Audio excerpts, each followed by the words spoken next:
We are in the house, Steno Squad. Welcome to the Lady Steno podcast, where I chat with the brightest real-time providers in the field of stenography. And if you are ready to increase your real-time speed and translation rate, head over to www.stenospeedclinic.com for an exciting opportunity.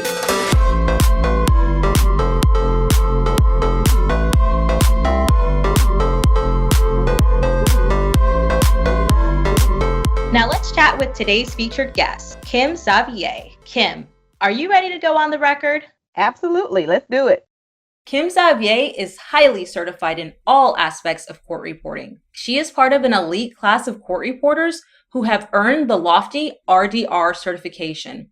RDR stands for Registered Diplomate Reporter, and it is the NCRA's highest degree of certification, and less than 5% of NCRA members hold the RDR certification. Kim has taken leadership positions in several associations and has been fundamental in building a foundation for the A to Z program in Texas. Now, Kim, I am honored to have you on this episode of the Lady Steno podcast. Tell us a little bit about yourself and give us a peek into your personal life. I'm actually a mom of a wonderful daughter who is 27 now. I've been married for 28 years. I call him my Steno husband undercover. He thinks all court reporters are crazy for some reason. I'm not sure why. And at this point, I'm just loving life and trying to figure out where other things in life fit in with my Steno life. So when did your Steno life begin? Take us to that moment. How'd you hear about court reporting? It was really a fluke. I was in the military and a past roommate, my very first roommate in the military, called me out of the blue. I was contemplating getting out and she was contemplating getting out, and we were just chatting about our options for what to do upon separation. And she mentioned court reporting. I had never heard of it before then. And I started doing some research after that phone call, and I ended up going to school, and she actually ended up retiring in the military. So I always say she was my angel from God, guiding me toward Steno. So you did your research about court reporting, and then you started school immediately?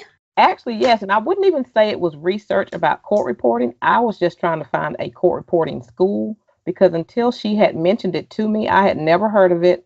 I knew nothing about it. I'd never seen the little machine that I can remember or that I can recall. And literally, I think it was the fall of 92 when we had that call, and I started school in January of 93. That's good. What school did you go to? At the time, I was stationed in Austin, so I started at Austin. I believe it was Austin Court Reporting Institute. It was Glenn Pogue School. I may have the Court Reporting and the Institute backwards. It might have been Austin Institute of Court Reporting, but it was in Austin. And what theory did they teach? They taught Gen Ed there. So from start to finish, from January of 93, when did you finally graduate? Well, funny story that when I started school, I already knew that I wouldn't be working in Texas. My plan was to not work in Texas. We had plans to actually move to the Virgin Islands, which is where my husband is from. And so I went to night school in Austin from January to September, took 3 months off, and transferred to another school in Longview, Texas, which was Brown Institute of Court Reporting, I believe is what they called it. And I finished up in another 7 months there. So by August, I was done. So from start to finish, it took me 19 months. And there was a 3-month break in there where I was doing all the moving and getting settled in. So class time was about 16 months. But I did practice. I practiced during my 3 months off. Why do you think you were able to get through the program with such speed? I attribute a lot of it to practicing the high speed. When I left Austin, I was at about 100. I had passed into my 100s. So we had cassette tapes still back then. So I made copies of every cassette tape the school had available, from 100s all the way up to 240s.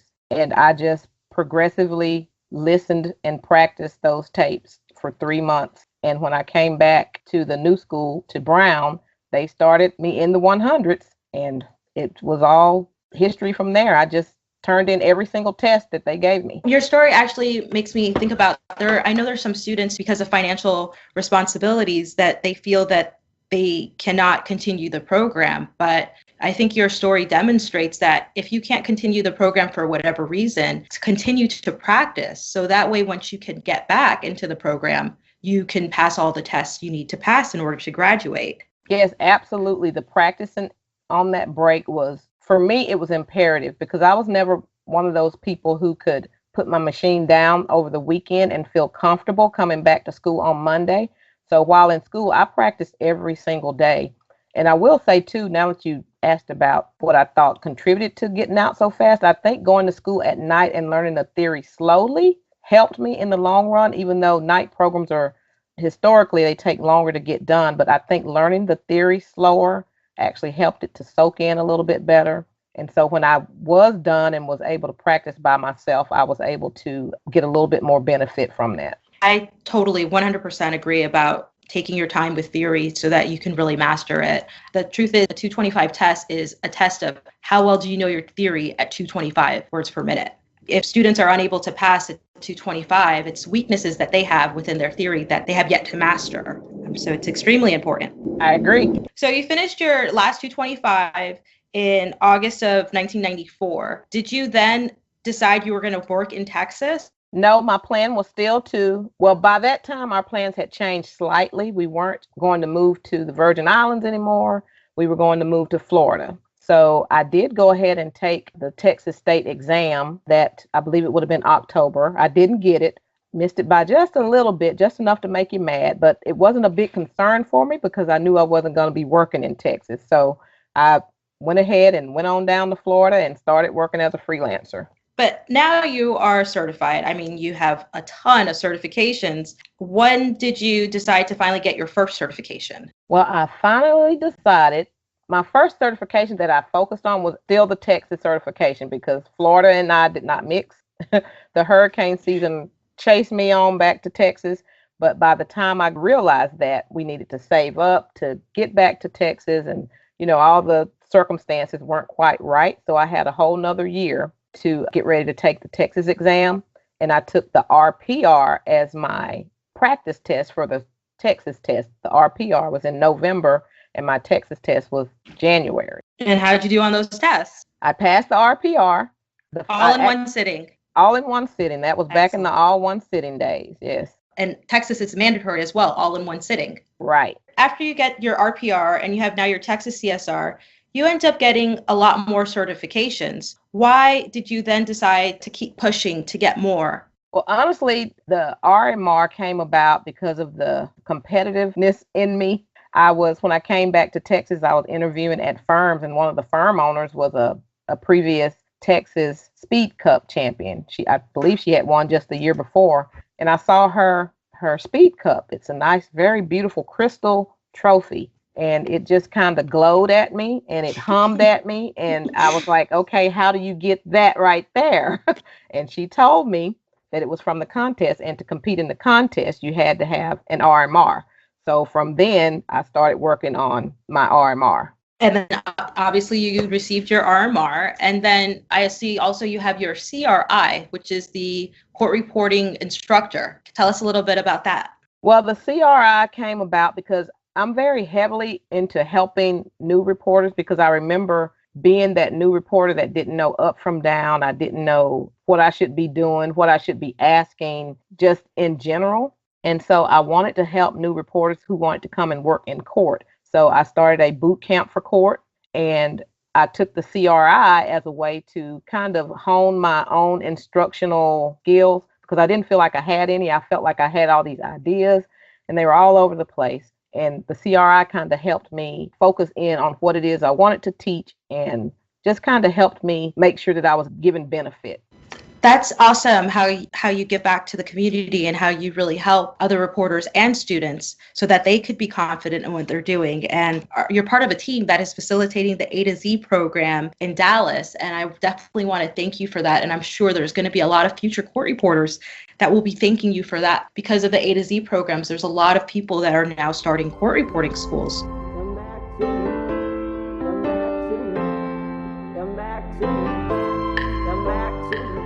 Speaking of Texas students, I had to edit this podcast to add that I just got notification that one of the speed clinic participants just passed her Texas CSR exam.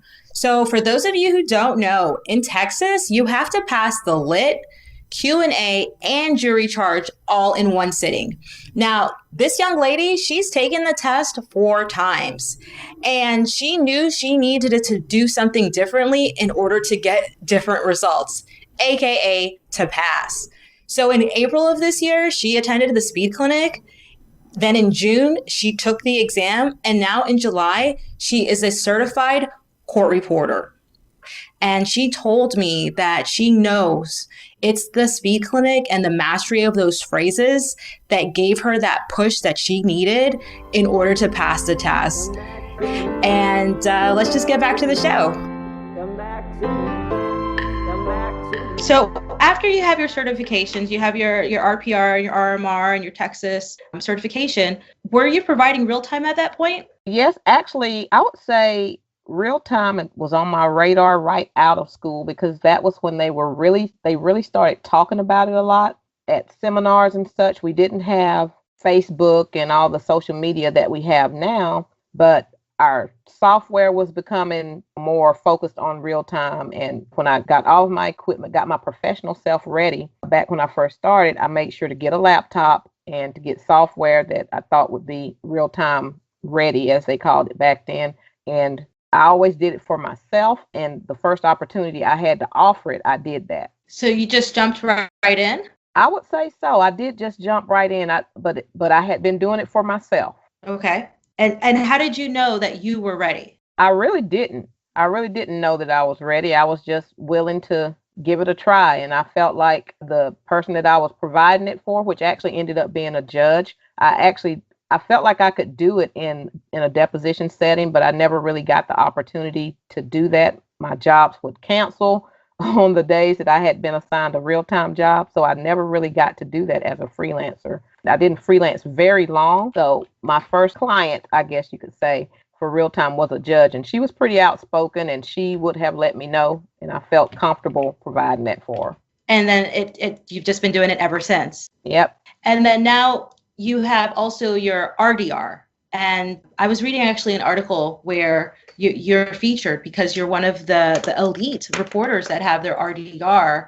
And you told me you didn't tell me, I was reading it, but I felt like you were telling me that the most valuable thing that you learned was in earning your RDR is about the importance of keeping up with technology and keeping aware of things that are going on outside of court. And I thought that was really remarkable. But I also saw in that article where when you were presented for the first time with what exactly would be on the RDR, that it seemed a bit overwhelming, yet you managed. So can you tell us a little bit about that?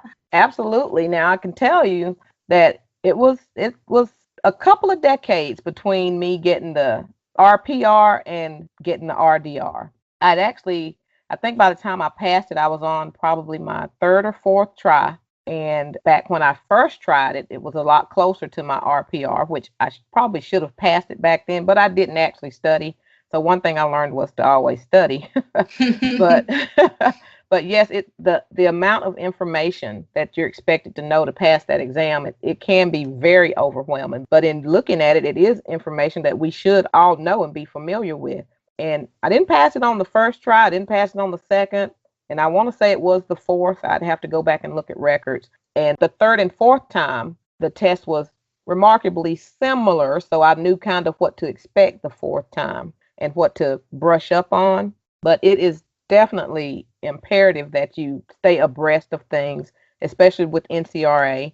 And technology is a huge thing for that exam. Well, how did you stay motivated? I saw in these 2 articles that I read about you about how you got certified. One of the reasons was as a confidence booster, but how did you allow yourself to keep coming back and not just quitting? I don't know. I think some of us just don't let things beat us down. And I've always been one of those people who, if it beats me one time, I'm not going to let it keep beating me. It becomes you can even say an ego thing at that point, just kind of like making a jump shot. If you look at Shaq, he kept trying to make that jump shot. I don't know if he ever did it. I'm not big into sports, but I just know he wasn't good at not jump shots, but free throws. So it's just one of those things where you just have to put yourself in that lane and just stay in it until you get there. And all progress is progress, whether it's slow or fast. And sometimes I could do things a little bit faster when it came to the certs, and sometimes I had to do them 2 or 3 or 4. So it just depends. But once I tried something, I wasn't going to let it beat me. I was going to keep trying. So you told us a lot about yourself and you shared a lot, but we want to take our listeners to what you would consider your worst moment while real timing. Do you have such a moment? Oh, yeah, I would say, and it's not really in particular to real timing, but I was providing real time for my judge, and we had a panel of 65 people coming in to do a voir dire, a jury selection, and I would always move up closer to the jury in between the council tables, and I was setting all of my stuff up and hooking up all the wires and whatnot, and I guess I leaned over a little too far, and I toppled over. I toppled everything over: my machine, my computer, the chair, everything. And I had on a skirt that day, so of course my skirt goes up further than it should. And so I toppled over, and after all of that, the big ruckus, got these people about to come in. The judge asked me if I'm all right, and I say, yes, ma'am, I'm okay. I really wasn't, but I said I was. And she said, bring in the jury. And so about 2 minutes after all of that, I had to sit down and write. And I was so mortified because I had fallen over, shown all these personal parts to the bailiffs and attorneys. But at the end of the day, the show had to keep going on, and I had to pull it together. And I don't know what that first couple of minutes of real time looked like, but the rest of the day, I remember it was a good day.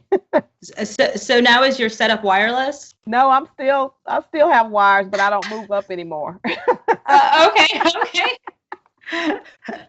Okay. What about what you would consider your most lucrative assignment, like a real-time job or a case that you worked on? What was your most lucrative one? Well, actually, I'd have to say there's actually been a couple that I can think of, but the most recent one was I actually stepped outside of my comfort zone, and I had a friend who would ask me on occasion to help with dailies over in the civil section. I work in a criminal court, and she works in a civil court, and I wouldn't take her up on that. We'd be doing something. I just wasn't willing to go through whatever steps to go over to a whole nother building and do that. And I finally just stepped outside of my comfort zone and said yes, and went and helped with the daily. And it actually wasn't real time to the attorneys, but we had our scopists in our file simultaneously. So I had to be real time for them to be able to go right behind me and scope. I would say that to date, I'd call that my most lucrative because I wrote for 3 half days and made about $11,000. Wow, that's incredible. So 3 half days. Mm-hmm. So it would be like a day and a half if we were going to say it was a work day or something. Right. And that, I mean, there's court reporters who don't even touch that in 2 or 3 months, depending where they live and what their skill set is like. But that's incredible. Did that make you want to go to civil court more often? Oh, yeah. I'm like, I'll come and help when anybody needs help, right? I'm all about that. Like, I'll jump through whatever hoops I need to jump through now. We just don't get the opportunity over on the criminal side to real time to make that type of income because most of our people that come through are indigent. And so people don't pay for the extra real time. We provide real time to the judges as a part of our employment. And so it was really good to be able to use the skills to increase my bottom line. Well, I know that in Texas and Dallas, especially a big city like that, there is a high demand for freelance reporters and freelance real-time reporters. Why have you decided to stay as an official versus being a freelancer? At this point, I'm really close to retirement or being able to receive a check, I should say, a retirement check. I'm a little under 6 years away from that. And so at this point, I just like to secure that. But with the shortage being what it is, I am this year going to go ahead and step outside my comfort zone again. And I'll be helping out with some depots here and there and some other things. So bringing us to today with your writing style. Do you brief? Do you phrase? Do you write everything out? Tell us about that. Up to last month, I thought I was a very long writer. And then I attended your speed clinic, Lady Steno. And I figured that I do not write as long as I thought. So I would say I don't brief a whole lot. I would say I phrase more. But it's still not as much as I see a lot of people doing. Like on some of the Facebook groups, I'll see people putting up, what's a brief for this, what's a brief for that. And usually I'll just think to myself, I just write that out. But I still think I'm probably on the longer end of writing, but it's a comfortable thing for me. I like to be able to definitely read through anything that I might misstroke or shadow or anything like that. So at this point, it's just a comfort level. So I know you're saying a comfort thing, but there's been a few times that you've mentioned getting outside of your comfort zone. Are you practicing these days to change your writing in any way? Yes, I think to grow, we have to get outside of our comfort zone. And I do feel like I have a few good years left in me. I don't plan on reporting forever, but I do have a few good years left. So I do plan on shortening my writing. I learned some really great things at your speed clinic, and I do practice when I participate in speed contests. That's when you'll find me practicing the most consistently. So after your speed clinic, I'm trying to incorporate practicing more just as a general part of my day. Do you have a speed contest coming up? The only one I've got planned right now is I'll probably do the Texas contest in September. I'm not sure about the national because I'm not sure if I'm going to be able to go to that one. So speaking about Texas, you actually have a session coming up at one of their regional seminars in March 30th, and it's about stress management for court reporters. Can you tell us a little bit about it? Give us a little peek. Sure. Texas Court Reporters Association is really great about providing opportunities for court reporters to get their continuing education. We have to have 10 every 2 years here in Texas to keep our license. And so the one that's coming up in Waco, my session is, as you said, about stress relief. And I just think that a lot of times court reporters, a lot of our stress is brought on by ourselves and being we're all high performers, I think, just from getting through school. And we're all perfectionists. And we have to take the time to take care of ourselves and to enjoy life more so that we can grow as stenographers and do a better job in the courtroom or the deposition suite. And so my session is just going to be giving court reporters some ideas about things they can do to kind of relieve that stress and enjoy life a little more. And coupled with that, I know you're also have a side business going on with the Sensi company. Can you tell us a little bit about that? Oh, absolutely. Sensi, that's my happy place. I do have I call it my side hustle, and that's one of my relaxation mechanisms, I would say. Sensi is a home decor and fragrance company. If you like things that smell good, then that's the place for you. So, Kim, can you tell us what is the best court reporting advice you have ever received? Actually, the best advice I've ever received came from an attorney and not even a court reporter. It was our lobbyist for the Texas Court Reporters Association. And he said, if you don't have a seat at the table, you will be on the menu. And that has stuck with me for the last couple of years or year and a half since he said that.